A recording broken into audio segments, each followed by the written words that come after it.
and good evening. I'm Melisa Idris. Welcome to Consider This. This is the show where we want you to consider and then reconsider what you know of the news of the day. Tonight, we look at a growing call to reform Malaysia's arts and culture sector. ReformARTsi, which is a coalition of art practitioners seeking reform in arts policy, they are urging the government to rethink how the arts are valued, are managed and are funded. So today on the show we have two members of ReformARTsi, Santhiagu Thiagu, who is an award-winning theatre practitioner. She's a member of ReformARTsi, and June Tan, who is a producer, scriptwriter and collective member of Five Arts Centre, committee member of ReformARTsi. Welcome to the show. Thank you so much for being here with me. I mean, where do we begin with the arts? I think where I would like to begin, if I may, and I would start with you, June, is if we could get a lay of the land in terms of, I really want to surface the state of the arts in Malaysia today and the lived reality of art practitioners. How would you then describe the state of the arts today in Malaysia's ecosystem of arts and culture? Firstly, thank you for having us on your show. It's great to be here. The arts in Malaysia, firstly, is really quite diverse and huge. And actually, different sectors of the arts are doing things differently, and they are progressing at different stage. Yeah. So, for example, you can't really compare like the film industry, maybe with the performing arts, and then there's also traditional arts, and then there's contemporary dance, and then there is literature, and then there is design, there is fashion, there's culinary. So it's really massive.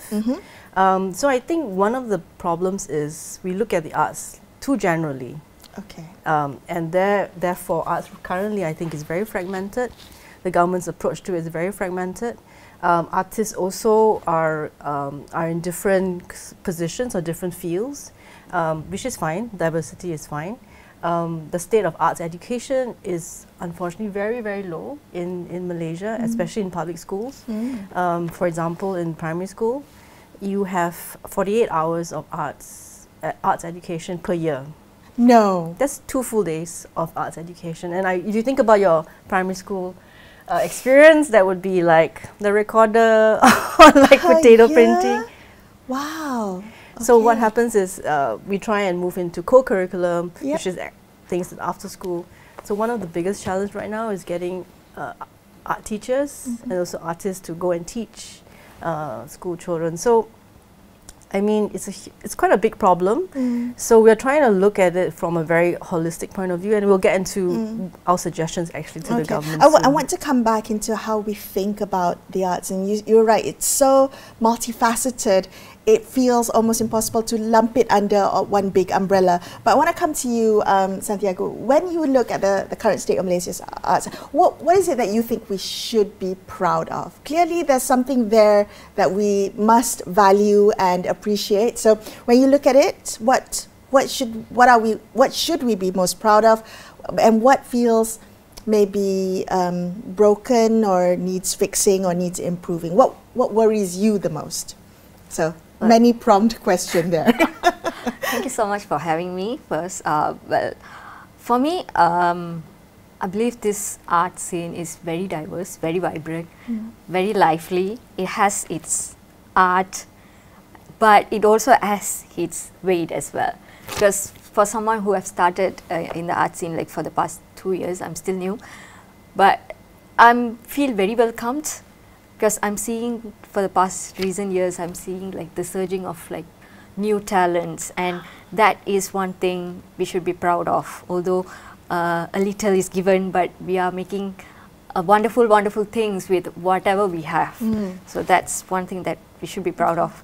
And yeah, at the same time, as June mentioned, the ecosystem is fragmented. It is uneven because we don't have our own house, I would say, because we have been placed under different ministries and we are segmented in that thing. And so there it causes the uneven policies and not enough funding and all those things. That is a bit concerning and worried about that. Yeah, it does feel a little bit like it's been sidelined or overlooked or being pushed to the periphery. Why do you think that is, June? Why do you think that the arts remain peripheral to national priorities? Are the challenges rooted in something more structural, like how we value we value arts and culture as a society? Do we value the arts? That's really a tricky question, and also, you know, when you were speaking, Santhiagu, it reminded me of the situation where, you know, you mentioned it was very vibrant. So actually, if you go into the art scene, you find a lot of artists and arts practitioners, but as an audience, you're wondering where they are, right? You know, when was the last local play you watched? I can't remember. Or local film that you watched. But for us, there's always work. So it's the community is really supported by a small group of like really passionate people. And an example of that is Cloud Joy, for example, is a website that sells tickets. And last year, we had like $14.5 million worth of sales in the Klang Valley for ticketed performances. This is just performing arts. So there's like the people of KL want to watch arts, and they're going for the little arts thing, and we are also presenting the arts. But other than that, everything else is not supported. Right. So it's almost like it's being suspended by, you know, a group of like small dedicated people. But I think to answer your question, I think people do want to engage in the arts. And clearly, because we watch television, we watch film, you know, when we travel overseas, we go and watch a play, we go to the museums, you know, we're always touched by stories about, you know, artistic and poetry. So we as a nation, I think, average Malaysian, want to engage and appreciate the arts. But I think what is stopping us are these structural, kind of like infrastructure thing that is actually quite legacy. Okay, so when we think about that, when, you know, the name is ReformARTsi, so if we were to talk about reform in the arts, what exactly is it that needs to change? And I'm wondering here, you know, if we were to look at it from the perspective of institutional change or policy change, mindset change, how would you define what reform looks like within the arts sector? I'll ask both of you, but June, can you begin first? I think firstly we need a plan. A plan. Currently there is no blueprint for arts and culture in this country. So we at ReformARTsi, we have 5 calls, and the first call is actually to set up a task force to develop a 15-year national arts and cultural creative blueprint. That is lacking. So you kind of, if you don't have a roadmap, you kind of don't know where you're going. That's one. And then you need a body to implement this blueprint. And earlier we talked about how diverse arts and culture is. So actually we need a home. We need a Ministry of Arts, Culture and Creative Economy. Right now it's all fragmented. For example, film is under Ministry of Communication, literature is under Ministry of Education, design, fashion is under MITI, performing arts is under MOTAC, you know, and MOTAC is Ministry of Tourism and Culture. So recently at the budget that was announced, like 700 million is going to Ministry of Tourism and Culture, but mainly for tourism. Okay. So there's very little for culture. So again, we need a home that looks into arts, culture and creative economy, and we're not sort of like the anak tirikan with like another ministry. We're not under Belia and Sukan, you know, youth and culture, or we're not under tourism. A dedicated ministry that looks into the issues about arts, culture and creative economy for the country. Okay. And yeah. So that was 2 of the 5 the 5 asks from ReformARTsi. What are the other 3? What are some of the other issues that you would like to see reformed in the arts? So yeah, in terms of infrastructure, so the home, so we don't place under ministry like add-ons. So, and yeah, that's under infrastructure reform. And if policy, we need a long run, like 15-year arts and culture blueprint, which so that it will help us to in the long run for the 15 years. So every time the government change or the so we don't have to reset each and every time. It's like the continuity of it, right? The continuity will be there. So there's no reset things.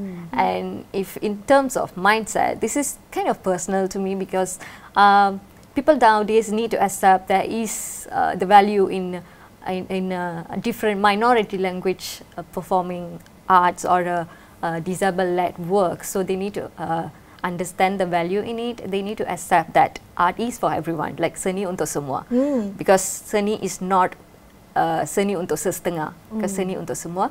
And they need to have a mindset of like art is not a luxury, and it should be something that is very accessible, like even the layman can go and watch. And yeah, and also art is not a hobby. So they are professionals who are doing art for a job, as a job. So we need to respect that as it is. So yeah, that's the mindset, mind shift that we need to work on. And I believe this can be worked on from the grassroots in terms of education. So increasing the pendidikan seni, not only pendidikan seni visual, increasing the hours in school will help on the mind shift. You brought up a really interesting point. Can I ask you, because you are a person with a disability and a theatre practitioner, and you also your theatre productions are in Tamil, you have all these wonderful, the intersectionality of it is wonderful, right? So I do wonder if certain communities are being sidelined from the arts, certain art forms are being sidelined, and how do we think about cultural policy that is truly inclusive?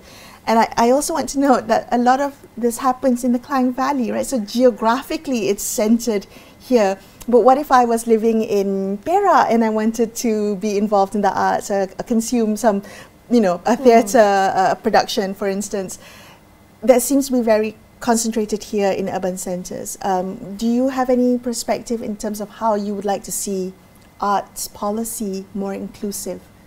For me, yes, it is now a bit on the sideline. If we look at the disabled performers or minority languages and rural artists, so they are getting the spotlight, maybe not getting a seat exactly in a room where we need to hear their conversation as well. So their dialogues often being unheard or not visible. So I think the task force, as June mentioned just now, it is something that we are working on, which is a important thing, because that will create a body which will hear the whole, holistically everyone's conversation under one roof, and then they will go like how to go about it, like in terms of inclusivity and cultural policy. And yeah, as you mentioned, it is a bit centralized in Klang Valley. I think that's the one thing that we are calling also. We need to decentralize the budget. Yes. Yep. Because different localities, they have different groups of people, and the way they look at arts and culture is very different. So we really feel like it should be decentralized and looked into, like what is the local inclination. So that's a big a shift in mindset also for the government, to kind of decentralize these things. Someone in Padang Besar, someone in Kota Tinggi, someone in Miri, they all have different kind of like cultural preferences, inclination, and what is there to develop. So I think this formation of this task force is really important, and it's really important to hear like the grassroots kind of voices, which is especially important for culture, arts and culture. And there has to be a clear distinction between arts that is for commercial good, commercial gain, like whether it's film, fashion or stuff, and art for public good, which is community building, social cohesion, or healing, or all these things. And you cannot expect an ROI for arts for public good, Okay. And well, talk to me a little bit about that, because how do you feel about the term creative economy? Because there seems to be a gap in the way we understand art as expression versus art as an industry, art as an economy.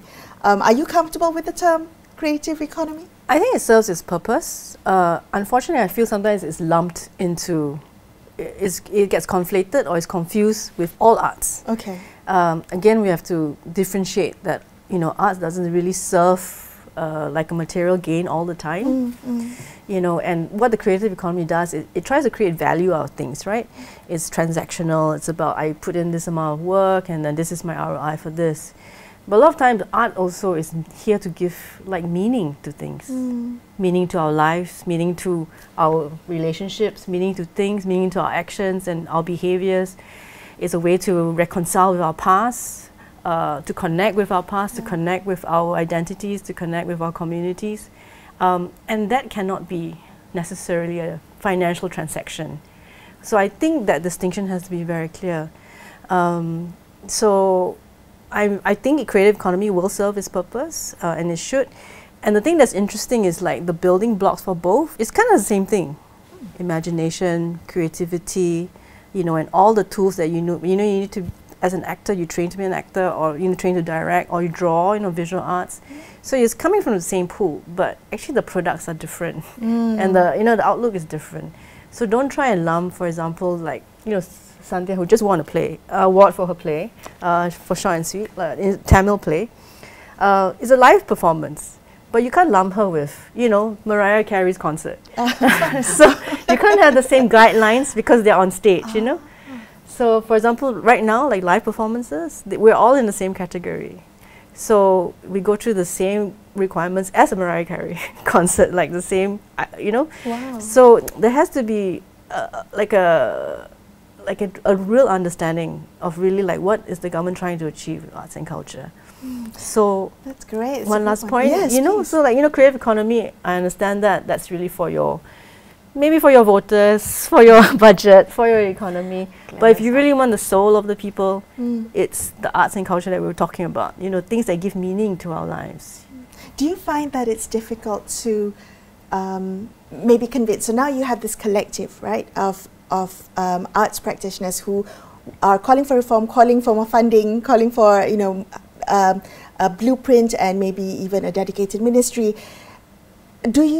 Are you concerned about having to convince a minister in cabinet who may be looking at strictly ROI in terms of budget allocation, or looking at what GDP returns the arts sector can bring?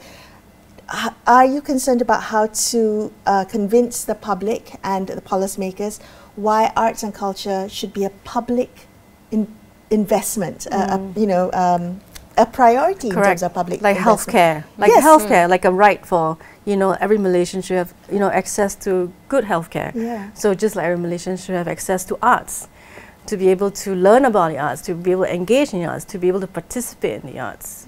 You know, for a weekend, you know, your options are not a mall. Your options are actually like, you know, performances, live art performances, shows, stuff like that. Are we concerned about convincing? Actually, the most everyone that we speak to wants arts to develop. Okay, so the kind of public will is there already, right? But also there should be there should be a shift in also how we think about the arts. So you just remember like COVID, right? And we were all in lockdown and stuff. And there was only what was kept alive were these essential industries. If you think about it, it was about healthcare, keeping you alive so that COVID won't kill you, or other things won't kill you. And it was also like the transport business to bring food to your house. So essential was things that kept you breathing and alive the next day, and food to keep you alive. And this went on every day. So you think about being kept alive for, or you being kept alive for? Right.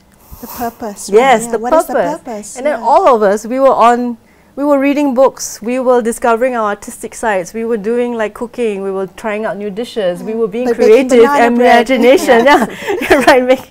So we were doing all these imaginative, creative things to remind ourselves of our human imagination, our evolution on this thing. So I would flip the thing and say essential industry is actually arts and culture, because that's the thing that gives us reason to wake up and do something. You know, the others is just like, it's the life support system, right? It's just to keep you breathing and, you know, eating. Right. So that's quite interesting. flipping the script. I like that. Like, why do we have the arts? I do want to ask you, when one of the calls in your petition, your call for reform, is having a dedicated ministry. And I wonder whether we can think through what that means. There's a layer of bureaucracy that comes when you have a ministry dedicated to you. And I do wonder what the existing bodies that are around, why can't we look at strengthening them to address what's the concerns or the issues of the arts sector? Why do we need to have a dedicated arts ministry? Why do we need another layer of bureaucracy? Have you thought about why the current system cannot address the issues that's being faced by the arts industry at the moment? It's just that right now it's all in different silos. Okay. That's the key thing. We're not calling for like a new ministry. Okay. We're just calling for the pooling of the departments. Or like a consolidation. Yeah, all the different things, you know, because they're all in separate ministries, and this is a legacy issue. It came from, you know, the past, and I mean right now arts and culture has grown and is evolved, but it's time to pull all the departments kind of together. And actually this is when we ask the government for help, because who knows the system better than them, right? So, and even if you talk to government officials, they would agree with us, because, you know, how do they work when things actually just get lost? Because it's, ini bukan kementerian kita. You're passing it around, right? Passing it around, for sure. Okay, so when we think about arts education, you mentioned arts education. What was it that you would like to see changed in the arts education? Is there something missing from the way we're teaching creativity in our schools at this point? Santhiagu, do you have anything you want to add? Well, first thing is, need to be more time allocated for the arts, more than 48 hours. 40, yeah, definitely not. That's not enough. And then they shouldn't be narrowing it to a syllabus, because there's a lot of arts in Malaysia. We are diversified, and in terms of like cultures and ethnic, there is a lot. But in education, we are narrowing it to a pendidikan seni visual, which is like drawing, art, painting kind of thing. But when I'm someone from a government school, so I do know when I was studying, I don't get the idea that theatre falls under arts. I didn't know that music also falls under arts, because it doesn't serve the pendidikan seni visual, doesn't serve the motive of like teaching me what is art exactly. So need to have a better definition for it, like how to input the knowledge of arts, like instill them from the young. And also art, I believe it's a process oriented teaching. It shouldn't be teaching something to memorize only. It should teach like the techniques of doing it. It's a process oriented, not like a result oriented. And art, it should be something that we are experiencing and experimenting it. So if we are doing an experiment in science lab, if it's failed, it's still a failed experiment. But if you are experimenting art, it will still an art in a different perspective. So yeah, that's the way of teaching it. Should be need a revamp a bit. Yeah, definitely. In the couple minutes that we have left, I want to ask you both if you have a message for our audience tonight. People who are watching who may feel like, hey, I want to be involved. I want to call for more arts in my life, in my community, my society. What can they do? How can they contribute? June? Yeah, so we have this petition going, and it's directed to the Prime Minister. We have 5 calls and 5 suggestions to how we can reform the arts. First is this setting up a task force. For this 15-year national blueprint, we need a plan. More arts education, strengthen arts education in our public schools. Uphold the creative rights of artists. This includes IP and also the social rights, and because a lot of us are like gig economy workers, so that also needs to be taken care of. Number 4 is have at least consistently 0.1% of the budget dedicated to arts and culture every year. So we're saying, so the 2 catchphrases, at least, so it can be more, we welcome more. And the second catchphrase is consistent. actually there are 3 catchphrases. And third one is to arts and culture. So don't put us with tourism, don't give it to the youth, you know, don't lump us it. It's just dedicated to arts and culture. And the 5th is we need our own home. You know, we need a ministry that really champions arts and culture and creative economy. And to actually find a way, a mechanism to kind of draw the different departments together and to go really down to grassroots and figure out what is it that people are about. Because we're talking about like culture, and culture affects us, every one of us, on a daily basis. Well, that's it for the time that we have, and I'm so sorry we could talk about arts for a lot more. But I do want to thank you both for coming and shining a light on this issue. I think it's high time that maybe we kind of get together and institutionalize it, make it more consistent, have more attention poured into it, make it a priority for the country. Thank you both for being on the show. I appreciate it. That's all the time we have for you on this episode of Consider This. I'm Melisa Idris, signing off for the evening. Thank you so much for watching, and good night.